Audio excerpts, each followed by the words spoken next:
Ah, the Windows Automatic Repair Loop. If you're watching this, chances are you're staring at that dreaded blue screen right now. But don't worry, in this explainer, we are going to tackle this head-on. I'm going to walk you through the exact steps to fix it, and the goal here is to get you back into your system without losing a single file. So here's our game plan. First, we'll quickly break down what this problem actually is. Then, we'll start with the super simple fixes. You always got to try those first.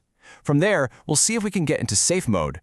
If not, we'll get our hands dirty with the command prompt. And if all else fails, we've got one last resort, the bootloader.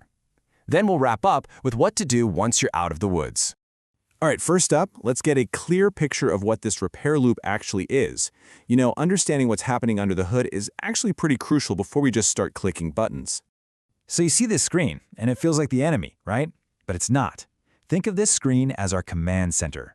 It's not really an error, it's the place your computer sends you when Windows just can't load. This is our recovery environment, and it's where we're going to do all our work. Now, a lot of people out there, maybe even some tech folks, will immediately tell you to just reformat and reinstall Windows. Look, that's often the lazy way out for them, not the best way for you. The truth is, a whole lot of systems stuck in this loop are absolutely 100% fixable.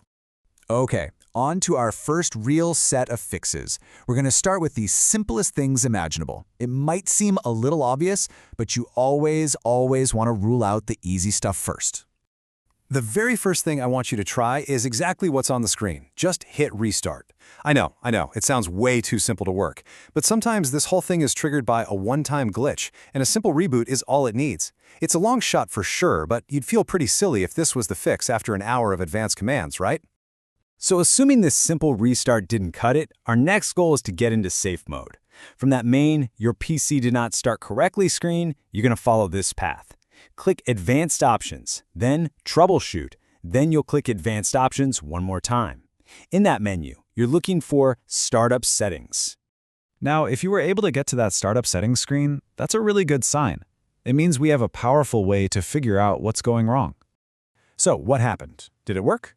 If you're actually looking at your desktop right now, even if it looks a little weird in safe mode, that is excellent news. It strongly suggests the core of your Windows installation is perfectly fine, and the problem is almost certainly something else, like a faulty driver, a bad software update, or some startup program that's gone rogue. Okay, so once you're in safe mode, you can start hunting for the culprit. You can open up msconfig and try a diagnostic startup, which only loads the absolute basics. I'd also recommend grabbing a free little tool called Blue Screen View.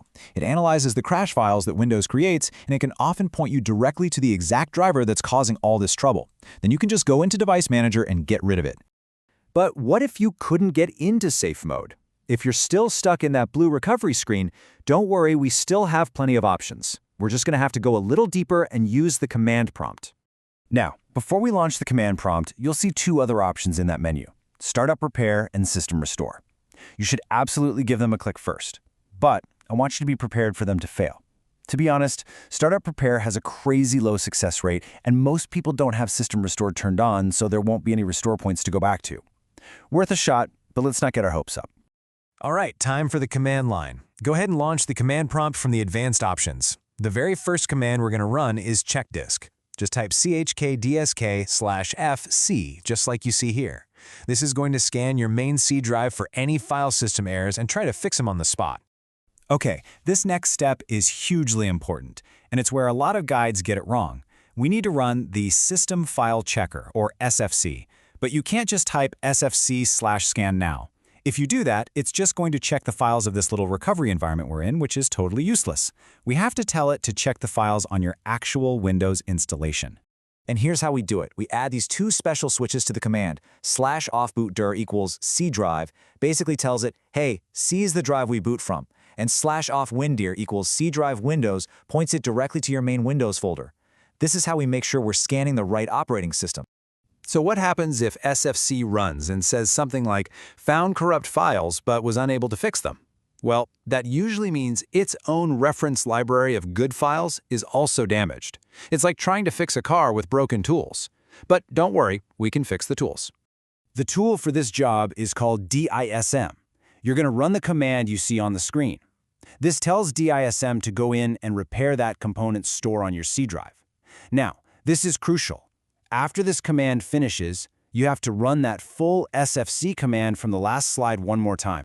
Okay, if you have tried everything up to this point and Windows still refuses to boot, we have one final procedure left.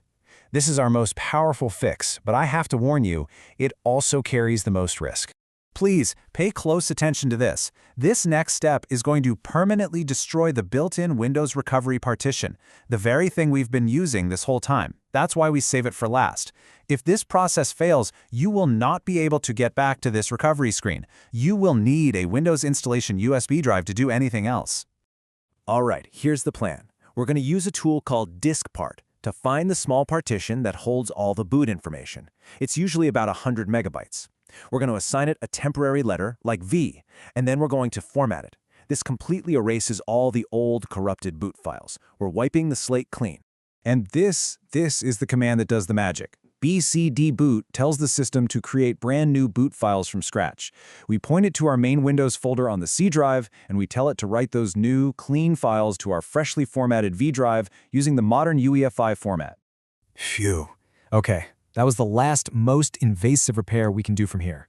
So, what happens now? Let's walk through the two possible outcomes and what you should do next. Here's where things stand. If Windows now boots up, hey, congratulations, you did it. The very first thing you need to do is a repair install of Windows. This will fix any other little issues, and more importantly, it will rebuild that recovery partition we just destroyed. Now, if it still fails to boot, well, you've at least broken the loop. You'll probably see a specific blue screen error code now, which is something you can actually look up. But at this stage, a clean reinstallation of Windows is probably your most realistic path forward. And that's our deep dive. Whether you manage to recover your system or not, you just walked through a seriously advanced repair that a lot of technicians won't even try. You've just proven that you can troubleshoot really complex problems yourself. So the only question left is, what are you going to learn how to fix next?